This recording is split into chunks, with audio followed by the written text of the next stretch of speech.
Dreamleapers with Harriet Cole. I am so happy to be with you today.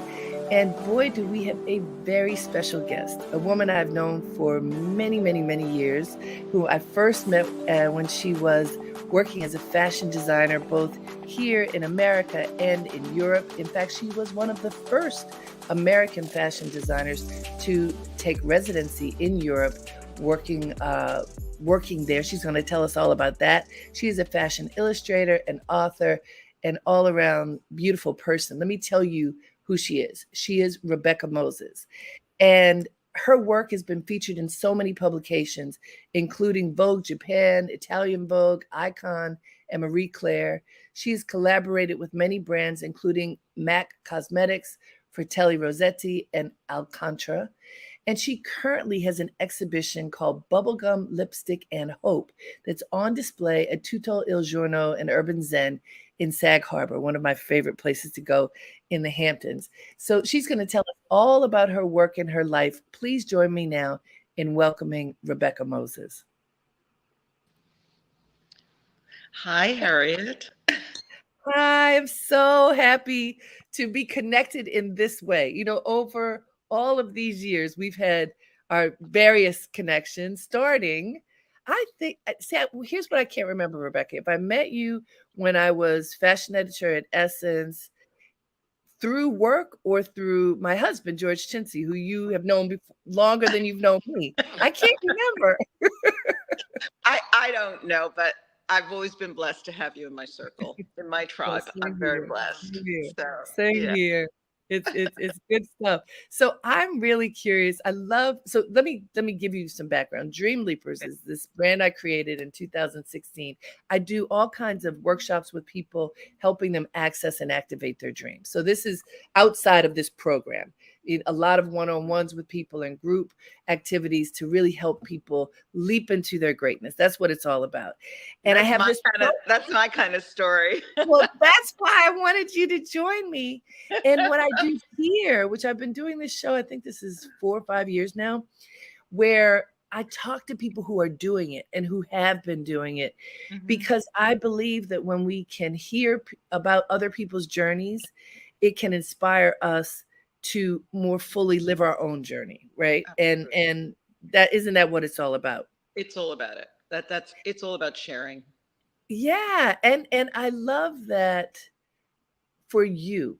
Again, I met you when you were full on as a fashion designer, but your creativity is far broader than that. You are a fashion illustrator, an artist, an author, and you do a lot of teaching as well, don't you? Well, I try to mentor, I try to inspire, I try to reach out to, people that, I try to use actually my Instagram as something to lift up people. And I share a lot on that. I share my loss, I share my strengths, I share my happiness, I share my frustrations. And I think by doing that, even on a social platform, it gives us, we're all real people. Some people may think my life is glamorous. It's really not as glamorous as everybody thinks it is. Try to keep it real, and I think we all have the ability to share and teach and lift and inspire. So what you do is awesomeness. Oh, thank you. And you make a really good point, which I often point out to people, especially at speaking engagements and other things, just using you and me as an example. So we know how to look good. We know how to dress up and make a fabulous moment, right? A fabulous portrait for ourselves. and much appreciated, right? And that while that is important, and look, I grew up with a mom who doesn't go out the house without her red lipstick, and she's 93 years old. So, I love it. Oh, she is fabulous, and she is real. And one of the things that I think people mistakenly think is that when someone is on the stage, like you or me, who has a platform, that our lives are somehow without challenge, without whatever those things are that people think, well, I have these problems, but she couldn't have those problems. So I love that you use your social platform, not just to promote your work, but to really tell the story of your life Yeah. and the ups and downs of your life. And to that point, I didn't expect to start here, but let's start here. You know, we, as I said, we've known you for a long time. You've had incredible joys, but also incredible loss, including your partner most recently of many Yeah. years, this Yes. incredible man who passed away. And that wasn't your first partner who had passed away. No. How No. do you deal with loss? Tell us about him and how do you deal with loss? I it's hard, but I think my spiritual anchor in me saves me. Um, I am a strong believer in God, and I believe the greater powers of the universe. And I think that belief has kept me going through everything in my. And I think that with that power of belief, I allow it to guide me through immense loss. I lost my husband, who is the father of my children, in 2010. He was 53 years old, a remarkable man, love of my life. I changed my whole life. I left New York for him, moved to Italy, and I he got cancer, and he died within 6 months. And I had my children, who were 9 and 12 at the time, and I really did not know how I would endure that. But where God finds strength in a way, he I got empowered by it, Sure. and I try to look to my two children and realize that they are where I have to put my strength. Mm, They are where I have to provide a life of joy and respect for them. So they also were a great strength for me to keep my focus on being the two parents. And as a woman, most women have to put so much multiple roles as a parent. I mean, it's the way women are made. sure. But it was really hard for me. And I moved back to New York shortly after Giacomo passed away because I felt I wanted to change the energy. So I'm very big about energy. I'm very big about when bad things happen, you cannot change what happened. You have to accept it. You can't be a victim of it because it doesn't change anything. It only is going So to eat true. away at your soul. You have to look at the blessings that had in your life. I mean, Giacomo brought me so much love, and so he gave me two children. I mean, it was just, you could just sit down and concentrate on the things that were wonderful from that loss, before that loss, okay? If you can accept those things, if you can embrace those things, Mm, celebrate those things, and not think about how am I going to live without it. Celebrate what you had and know that the soul still lives on. I talk to him. I talk to him every day. I keep his memory alive. I keep his contributions alive. So I and think Rebecca, how hard was it for you to make that choice to step into the positive and really relish that and honor that and keep that alive because grief sometimes can be bigger than that celebration.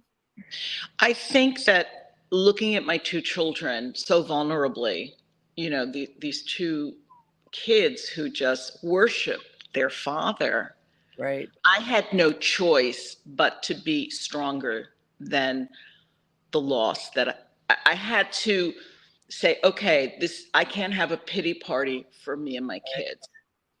I Right. can't, I need to celebrate him. And celebration is joyful. I mean, Yes. even when people die and you celebrate, you have like parties or whatever religion you choose to leave, Yeah. you want to celebrate them.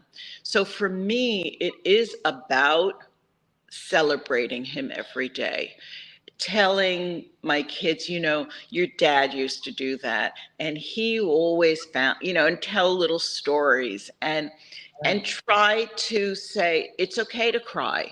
We can cry together. You can cry alone. If you want to talk about it, I'm here. We can talk about it together. But, you know, how can I ever, you know, move on unless I take a positive route?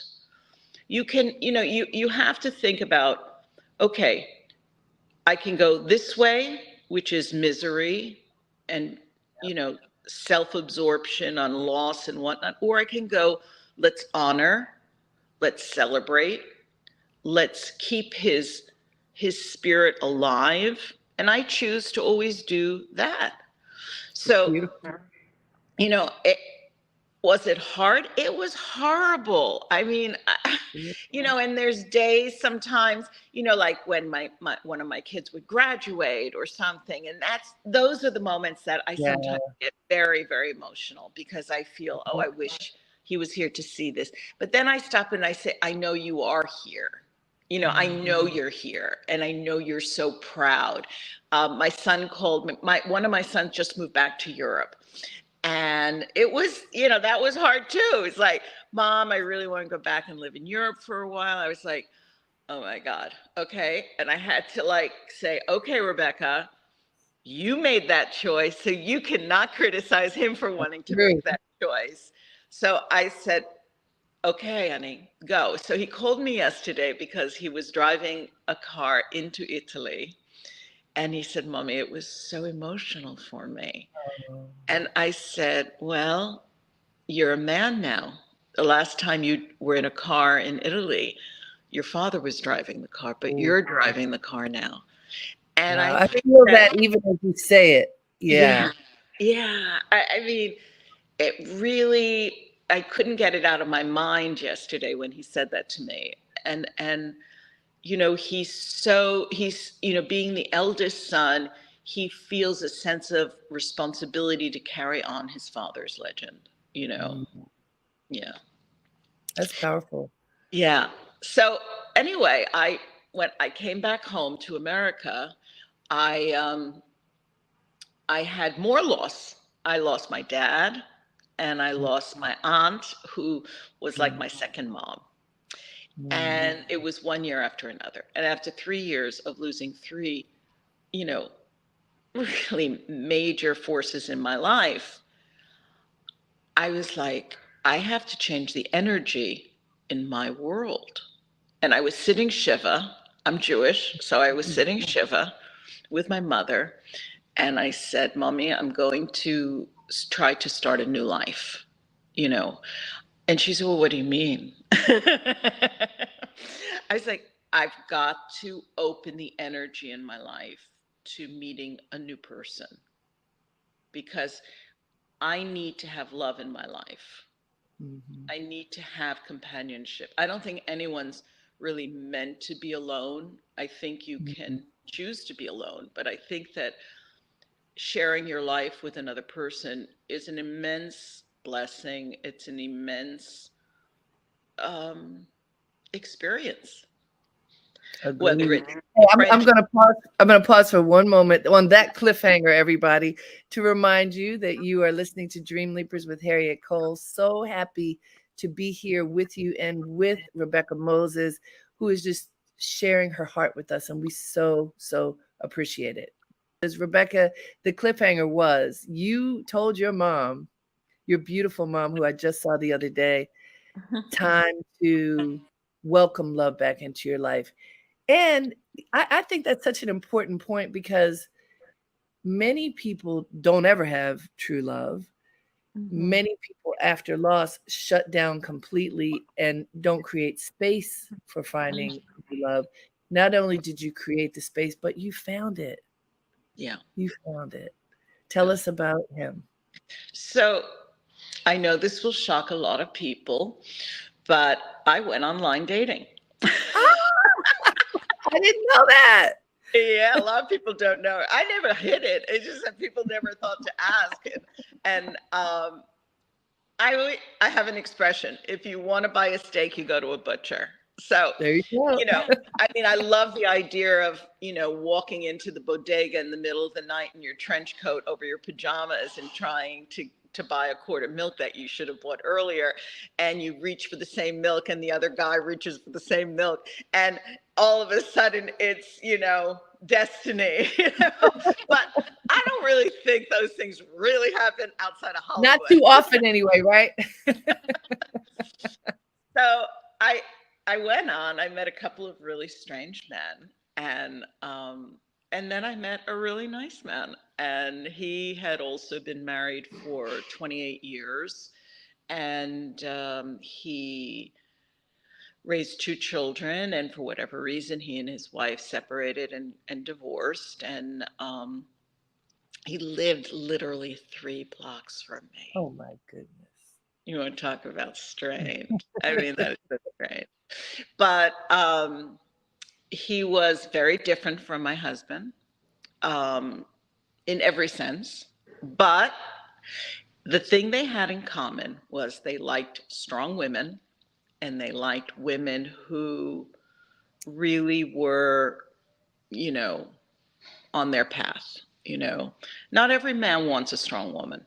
That's Um, a fact. Not every man, like I say it the way I feel it. It's like, okay, this is what my thoughts are. This is what I'm thinking. And and I've learned as I've gotten older to share my thoughts about when something doesn't make me happy, in a respectful, kind way. Like, just say it. Like, when I was younger, I think I always hid it, and like, oh, I'm gonna upset this guy. He's gonna break up with me. It's like now it's like, who the hell cares? The freedom that comes with maturity. Yes, yes, yes. And I think, you have to be honest with yourself on what your needs are and what you expect from another person. Sure. I think that, so Rick and I started dating, and we were together 9 years. And, I have to say, in hindsight, um, 9 years, and especially the last 9 years that we have all lived, has been quite challenging. And if you could survive the last even 6 years, which was Sure. extraordinary, you could probably get through anything. And Mhm.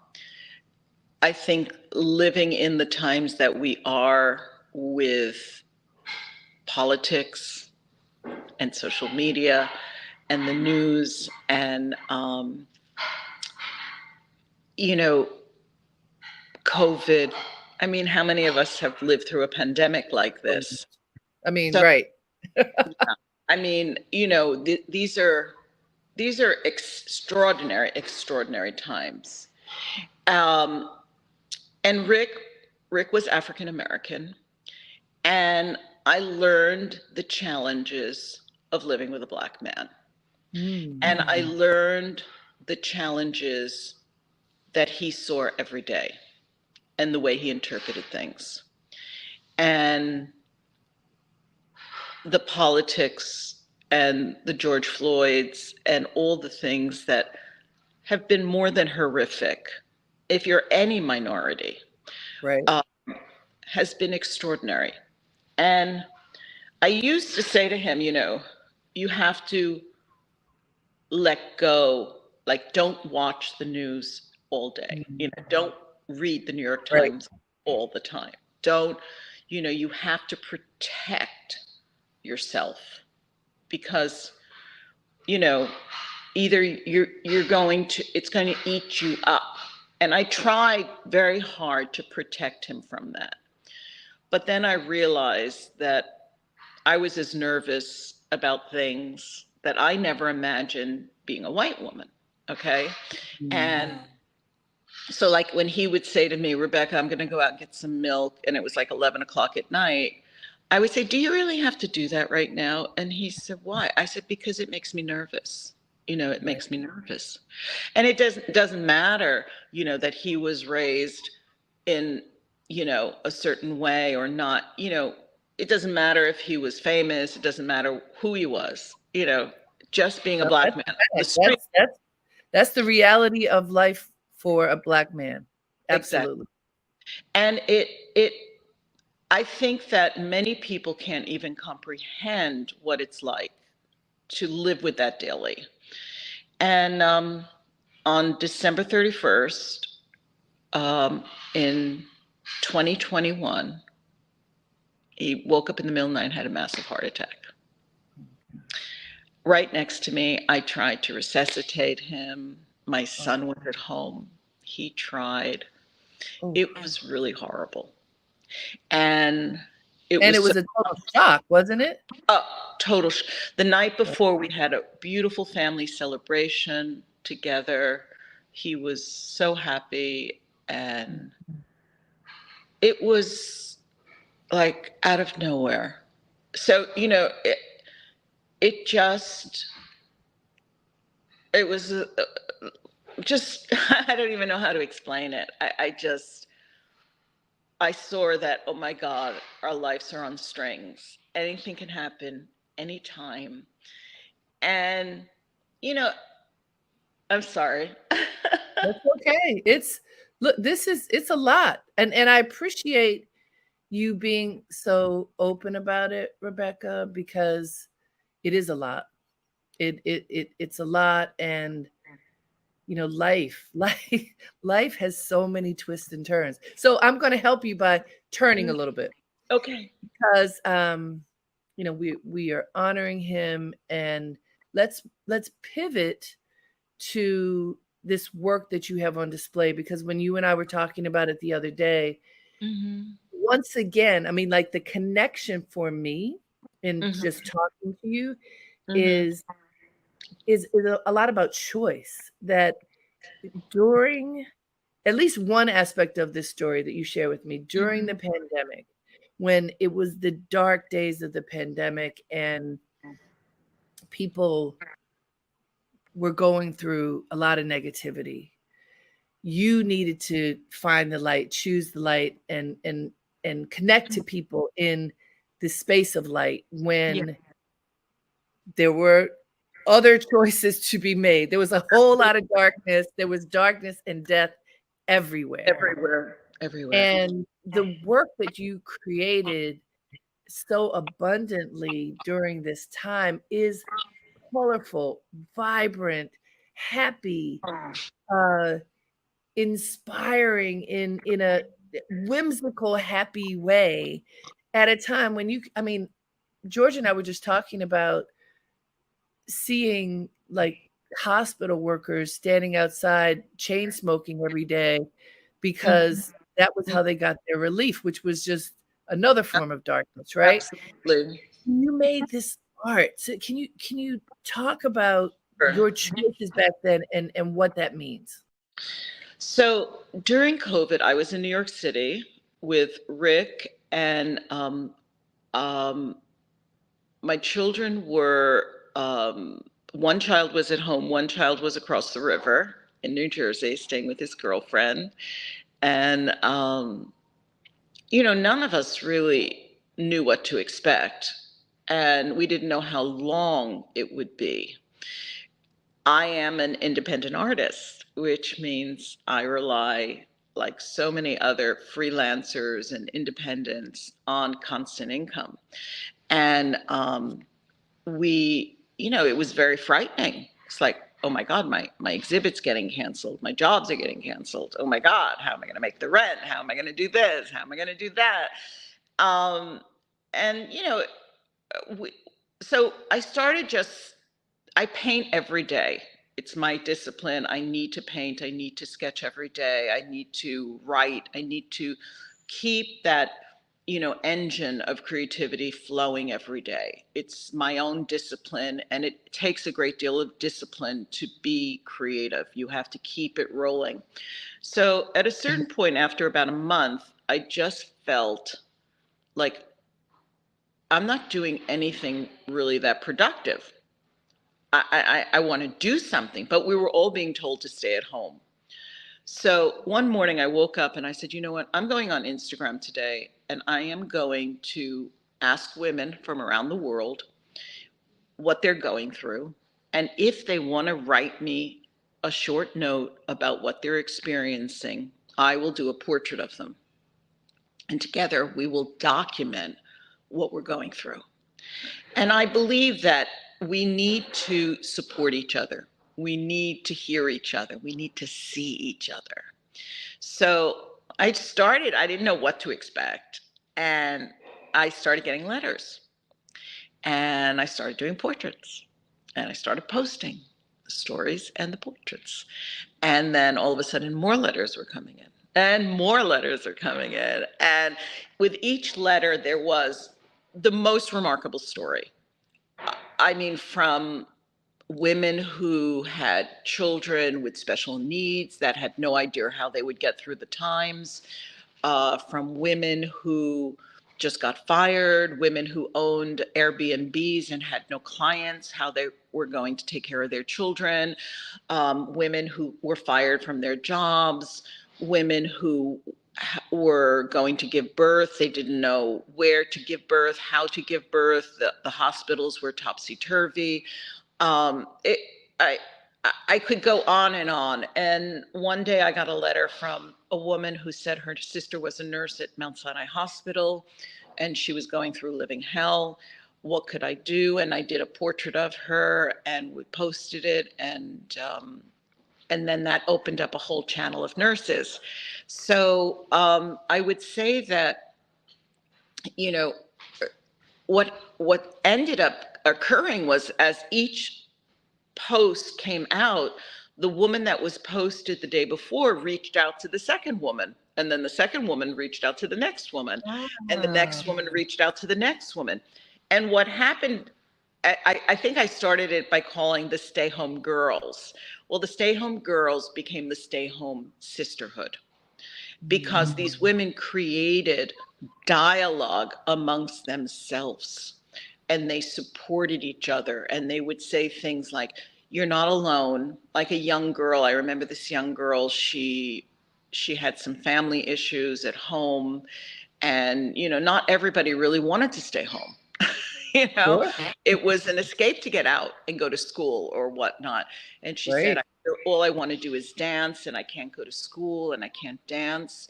And this one woman reached out and she said, honey, I'm here for you to talk to. You need me, I'm here.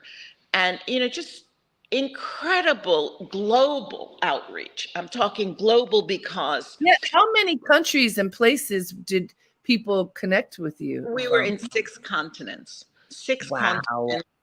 uh, and women from all walks of life. I mean, from grocery workers to nurses to lawyers to moms to actresses to singers to, just there was, everybody was equal. Everybody was stripped of title and they were just women. And women from all ethnicities, all religions, all everything. They were. I love that, Rebecca. I just want to pause on that for a moment and have everybody take it in that from 6 continents were all these people and everyone was equal. To have that vision is so powerful and so connecting, right? Amazing. I hope everybody's taking it in. Everyone is equal, right? Everyone is equal. Now, also, when you're describing the stories that people are sharing with you, they're pretty traumatic stories. Your work has so much joy. So how did you take the trauma that you've invited them to share it with you, they are Mm-hmm. sharing it with you. It Mm-hmm. is intense. It could have been burdensome to receive that. From the gift of their sharing to the canvas, what was that process of transformation like for you, uh, translating it somehow into a joyful moment? Um, First of all, one of the great discoveries I made doing this, that I never realized the power of portraiture. Mm, You know, portraiture historically was something of the yeah, aristocracy. right. Um, People didn't have portraits made of them unless they were kings or queens or dukes or whatever, okay, or heiresses or whatnot. And I think that one of the a few of the first comments were, "Oh my God, you've seen me. Mm, You looked at me. You actually captured me." And for me, who was more, I didn't really do a lot of realistic portraiture. So I didn't even know if they'd like their portraits. I wasn't even sure if they'd say, "That's not me." But they always like, "Oh my God, I look so pretty here." Or, "I can't believe, you know, how you did this. It's you." and and and I didn't have a lot to work from, because if they didn't have an Instagram page of images, I had to say, "Could you at least send me 3 different pictures of you?" Because right. the thing with portraiture is capturing the eyes and the expression in the mouth, Mm, you know. mhm, And so I just needed to try to capture something that I felt in their writing. And mhm, all of these women were remarkably strong women. right. They were thrown against the wall and they said, "Screw this. I'm going to come back. I'm rolling up my sleeves and I'm going to figure a way out of the darkness. Because as long as there's a little bit of light, just a drop, a Mhm. pinhead of light, I can do the journey. I will do it. I will figure it out, because nobody's going to finish me up like this." That's So something. it really was. And what happened to me, I couldn't sleep anymore. I felt in an incredible responsibility in lifting these women, in Mm, showing them, and letting them be seen and heard. Because I beautiful. think we all need to be heard. I think that, you know, just to know that you're not alone and that someone out there is actually listening to you. That is the universal truth. We all want to be seen, heard, and respected. And so often we're with people who are important in our lives and they're not seeing us, they're not listening to us. And if they're not seeing and listening to us, we know they aren't respecting us. So, how powerful is that? Are you still in touch with these women? Yeah. Oh, yeah. Yeah. We're connected through Instagram, and many of them have started businesses. Some of them together. Some of them. I mean, there's so many remarkable stories. I mean, just amazing stories. That, And the that's so nurses were remarkable. And then what happened was, you know, everyone would say, "Rebecca, you should go on Instagram Live." I said, "Well, what am I going to do on Instagram Live?" But then when the Stay Home Sisters developed, I said, "Now I'm going to go on Instagram Live, because these women need not just to be seen and read. I want them to be heard, and I want uh, them to be stars." So I was doing daily, which was exhausting, like an hour segment with each woman. oh And my I would goodness. say to her, this is your hour. I want you to share what you want to talk about, Wow. whatever it is. If it's something personal, it's something that you care about greatly. And I would do like a very glamorous promo on. You know?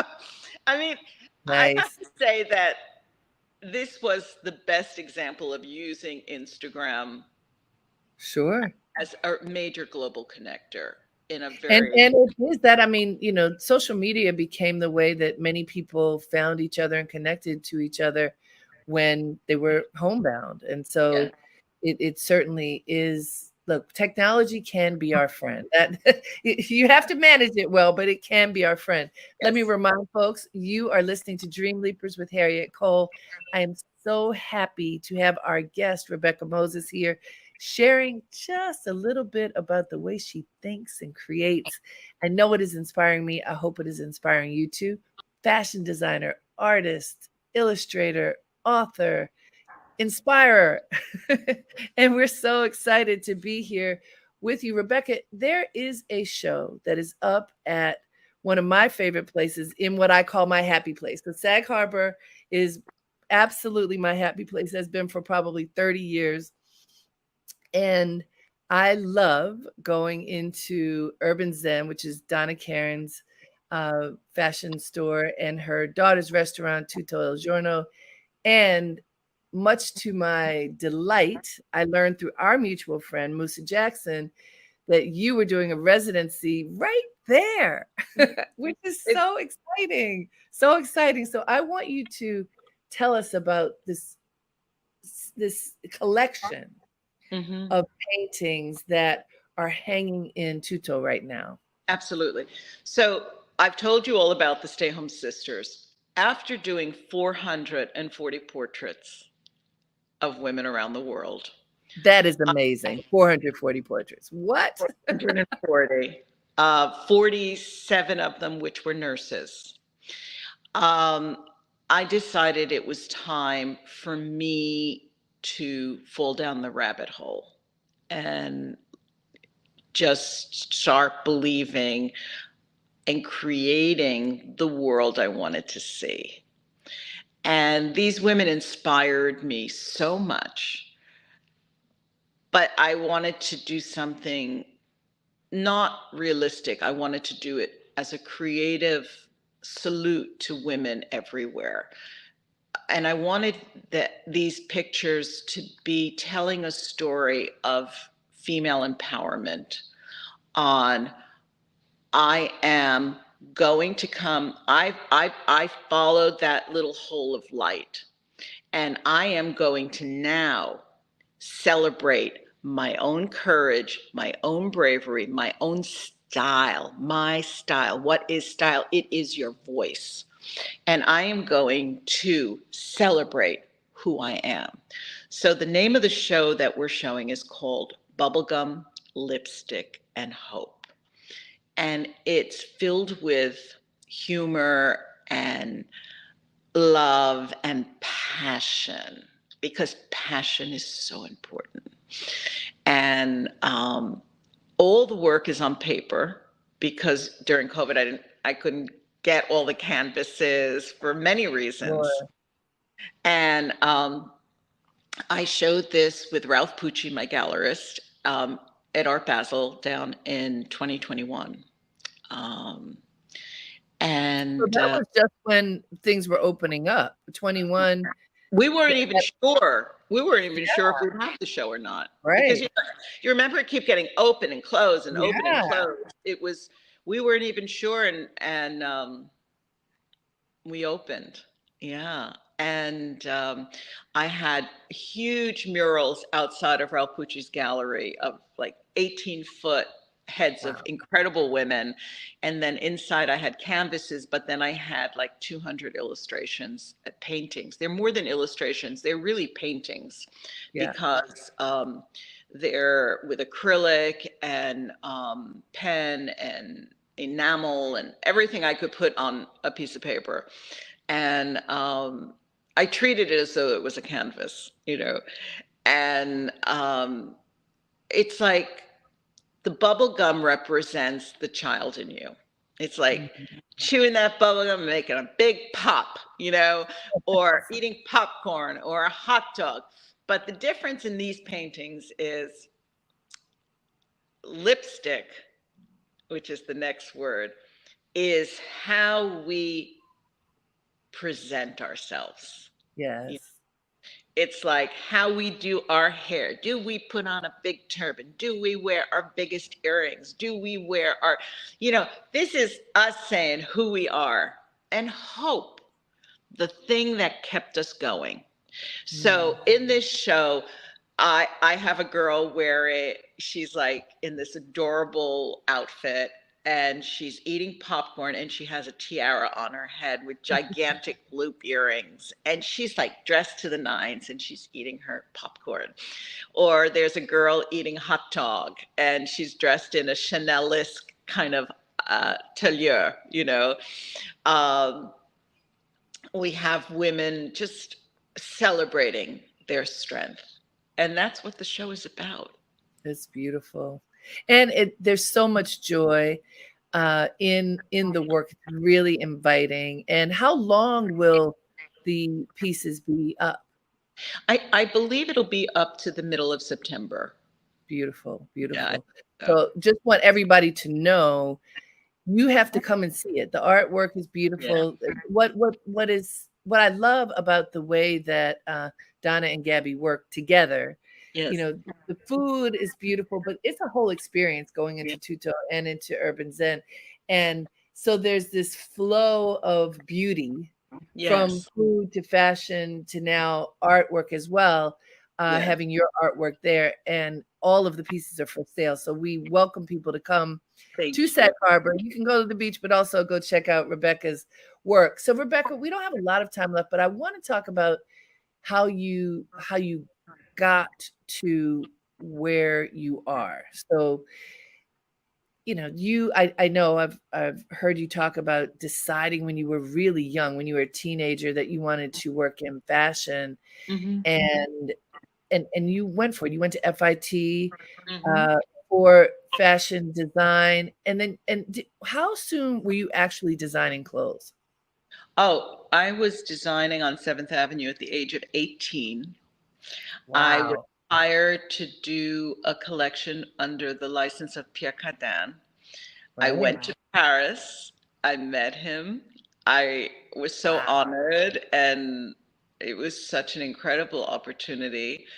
And then about 3.5 years later, I was crazy enough to want to start a business. And I started the same time as my dear friend Michael Kors and people like that. And that was my generation.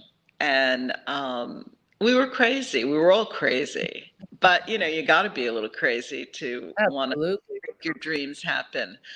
Um, it was a very different time, and it was exciting, but it was challenging because the monies that were needed were never enough, and I think that um, I think it's even more challenging today, although you do have a few different opportunities. You have online businesses and whatnot that you can do in a smaller way. But it was a challenge. And then at 31, I met Giacomo and I decided to move to Italy because he had a family business. He could not move to New York. And I think the challenges of being a designer in New York in those days had their toll on me. Um, because I mean, you're not taught in like university how to deal with trademarks and creepy partners and anything else. And you go in with big eyes and passion, but you also need to really understand that it was a very, very challenging business. But I had a great reputation, but I was kind of tired. I was tired, and I was only 31. Tired of the challenges of, keeping a business alive. And I moved to Europe. I moved to Italy, to a little village, and then one day my girlfriend Joyce Ma, who's a brilliant Yeah, merchant, sure. yeah, she's a legend from Hong Kong, came up to visit me and she saw what I was working on. Like I said earlier, I paint and sketch every day. I put ideas out there. Sometimes I put them on a shelf. Sometimes I do something with them. And she took the sketches and she went down to Milano to a very important woman named Donatella Giorambelli, who then owned Gruppo Jenny, which owned Jenny, Biblos, and Complice. And Oh, Jenny was designed for 18 years by Gianni Versace. But Johnny also had his own business already, and he was really a superstar. And they had a falling out, and she said, "I want you to take over the collection." I said, "Me?" I said, "I'm very different than the way it looks." You know, I was very clean line, all about shape. Right. She said, "No, it's time to change. It is time to change." And this is pre-globalization. So, Bernard Arnault and Pinault didn't own the fashion industry yet. Right. Italian fashion was Italian, French was French, but the borders were falling down. Tom Ford arrived at Gucci. Marc Jacobs was doing LVMH. There was a lot of Americans coming to Europe, and it was a very extraordinary time to be there. It was And how extraordinary. long did you design, Jenny? I had a 5-year contract with them. And about 3 years into the contract, I wanted to start a tiny little business called Rebecca Moses again. And it was all based on cashmere. And I didn't realize how big what I was doing was going to be. And the first season we sold literally to like 70 of the most like fabulous stores around the world. I mean, the best stores in Switzerland, the best stores in Germany, the best stores in England, the best everywhere. And it really opened my whole life up to a whole new thing. And I also during that time, I started consulting and working as an advisor to companies and whatnot. I created a project called Piniter, which was a lifestyle business, and I created not pop-up stores, real concept stores in Milano and a few other cities. So I felt always very privileged to be in Italy because I felt I call myself a factory whore. I love to go into factories. I love to discover everything that is about made in Italy, the craft, the artisan. And I feel like I was so privileged to be able to do that, and learn. The education is timeless. I mean, it was the greatest education I could ever have. And so I would go into all the fabric companies and the shoe factories and the glass factories and everything. I mean, for me, as a creative, there can be no greater gift than understanding how to create something. It's not just the concept of what you want to create, but how to actually bring it to reality. Actually doing it. Exactly. Yes. Exactly. Well, Rebecca, I want to know every other thing, but our time is up. So here's what I want to tell folks. You've heard her. You see how fabulous she is. Come meet her. She is at Tutto il Giorno Urban Zen. Her work is there. It is just gorgeous. I love the many incarnations of you, Rebecca Moses. Your, as you say, you describe yourself as a creative because it's more than one thing.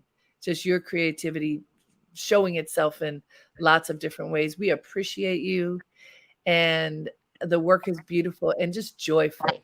So I hope that many will come and take a piece of your joy home with them. Thank you, dear. Thank you, honey. It's been a pleasure. And everybody out there, you all have so much untapped magic inside you. Go let it come out. Let it come out. Thank you, dear. Appreciate you. Wow. See, I told you, Rebecca Moses. And we just touched on so much of her creativity. I appreciate that she was so honest about her vulnerabilities. I hope that will inspire you to both be vulnerable and to create. Leap into your dreams, y'all. That's what we have this moment. Make it count. See you next time.